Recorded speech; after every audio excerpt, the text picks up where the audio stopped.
these. These are microns. What pen is that? What pen is that? What brush is that? Okay, let's do a few of these. What blank is that? I know, I get it because I want to know too sometimes.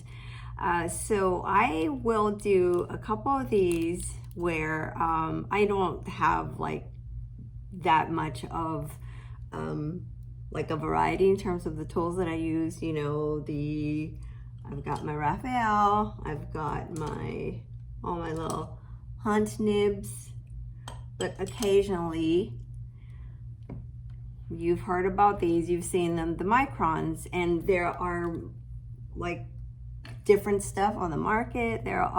These are I almost said Timbo. Oh, okay, Timbo Townsend, there you go. So Tombos and a whole, I don't know, like huge list of other ones that I don't even know exist. So in terms of tools, there are many that you can use. The reason I use the brush that I use and the nib that I use is because I get to choose you know, the ink, which I know will work best for me for like erasing, for fading, or not fading over time. So for original art purposes, I do try to think of the collectors, and also like, I don't know if pencilers really care about what ink we use, but I think habit is another one.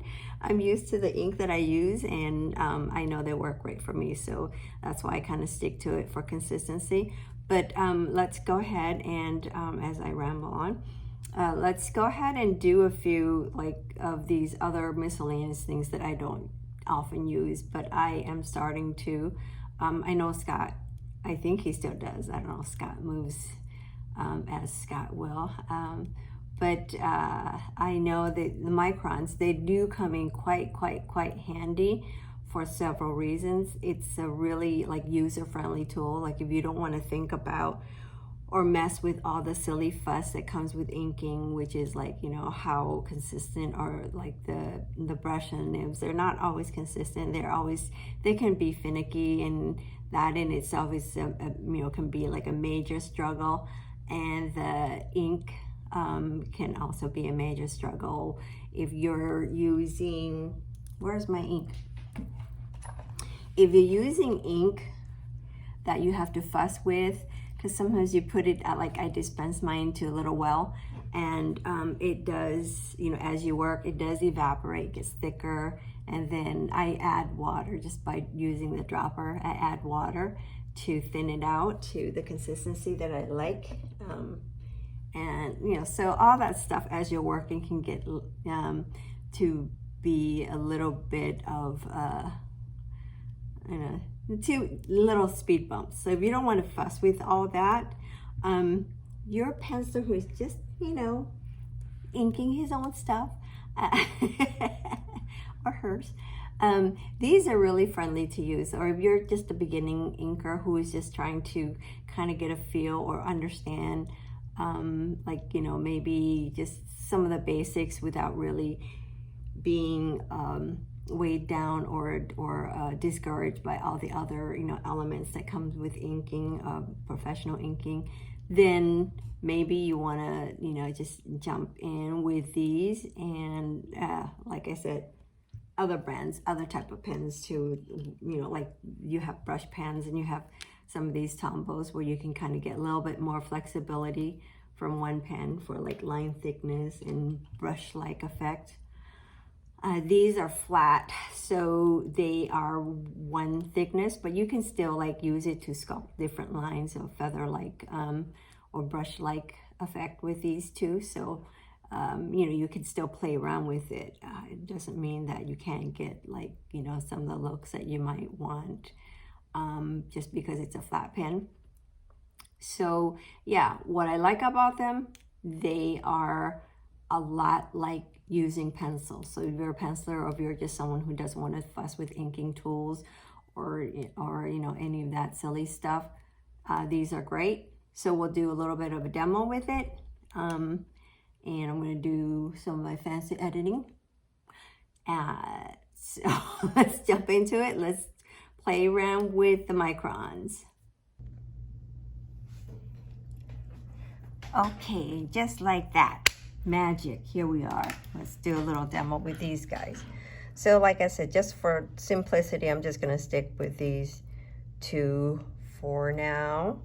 We have the double 05 and the 05. They come in 03, 08, brush pen, all kinds of fun things for you to try. But we're going to go with these from really super fine.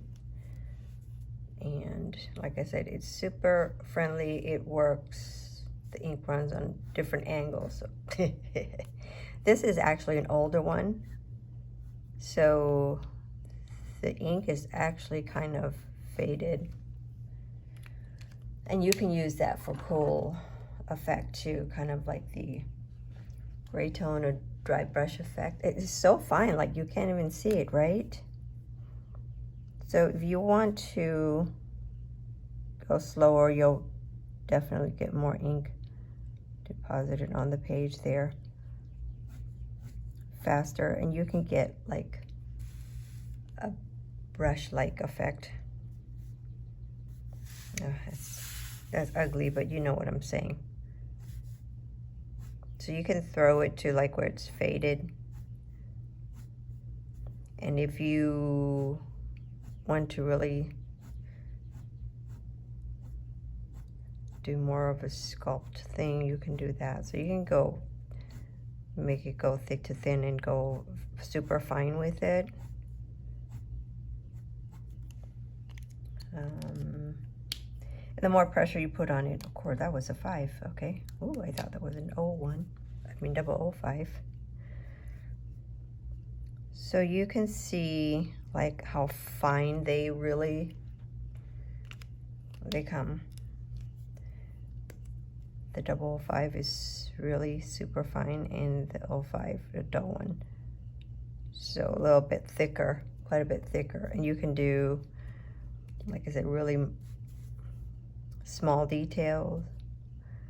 Like, okay, oh, my favorite, of course, the eye.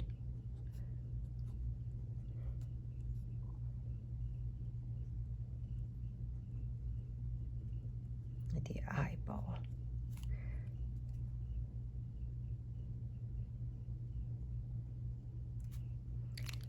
Okay, so you can go thin, dun, dun, dun, and you can see how you can really get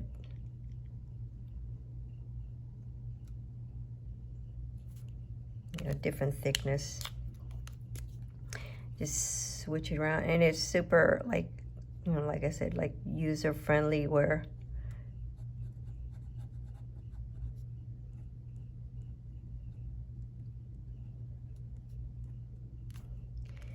you can go back and forth and almost get like a brush-like effect if you really want to. Just, fuss around with it. And oops, I have lotion on my hands, sorry. But but generally the ink dries instantly. Oops. The ink dries instantly. So dang, I can't edit that out. So you can go back and forth, and like I said, it comes in a lot of different line width and line thickness, and these are just 2 of them. You can get a whole set. I think they do sell them in like a variety set. So if you want to do like fine stuff, mix in with thicker stuff, hop back and forth, you really can get, and you can work fairly quickly.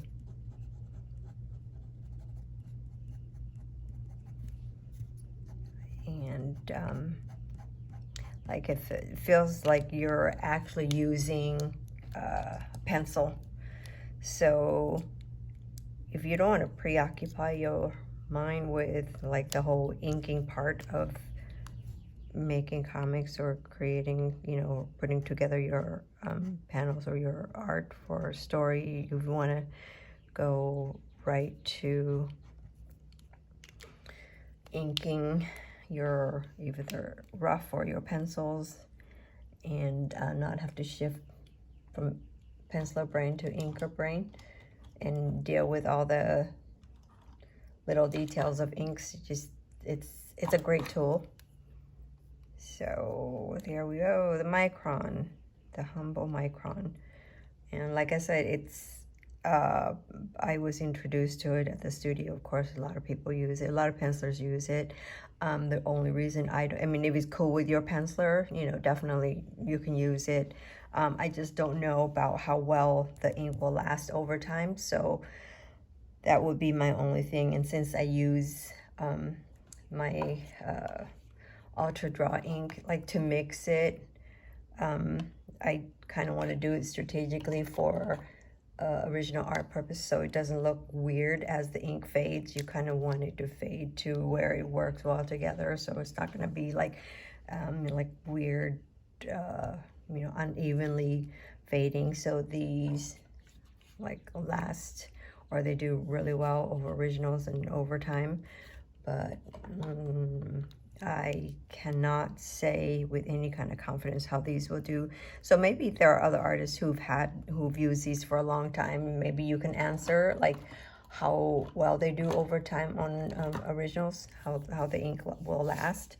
So that's something I don't know anything about. So yeah, but it is definitely an easier tool to use if you're looking for that, or if you're just kind of starting and you want to focus more on, like, you know, technique or style and not worry about having to get your tool, your ink or your brush or your nib to work.